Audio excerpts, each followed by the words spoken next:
So Matt, what are some of the common misconceptions that people see within this carbon farming opportunity?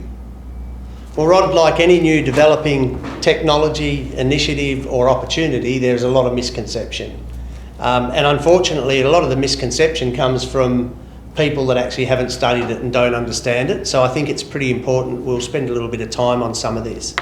The biggest misconception that I see at the moment is advice being given to farmers to not start now, which I just find a little bit strange, because to me, unless you know what carbon levels there are in the soil and you've started a project, nothing's ticking. You're not getting paid for any upside. So if a lot of diligent farmers around Australia, you're doing all these things to build soil carbon, until you've started a project, you're not going to get any return on that. It doesn't start. You're getting no income, you're missing out on opportunity. Yep. The other one that comes up quite a bit is people say, oh, don't start now, because if in the future we end up being charged for our own emissions on farm, you won't have anything to offset it. Again, I come back to my previous comment. Until you've measured it and knows what's there, there's no real opportunity to do it. So you have to, everything starts with starting a project.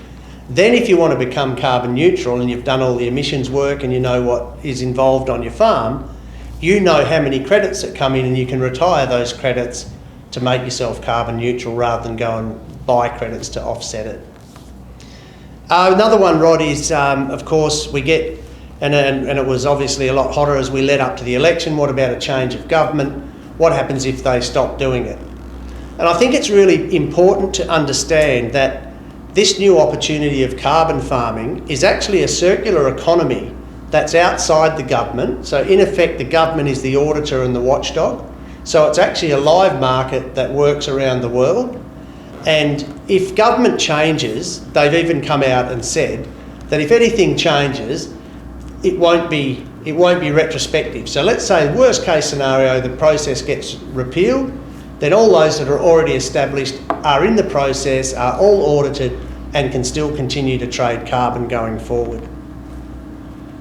The other one, Rod, you brought up as well, is what happens if carbon goes backwards, and that's a big misconception as well. People think that they have to pay that back. So how does that work? So under our model, if your carbon goes backwards, then it just resets your next payment point. So you've got to get back above the previous point before you can get paid again, or before you're eligible for carbon.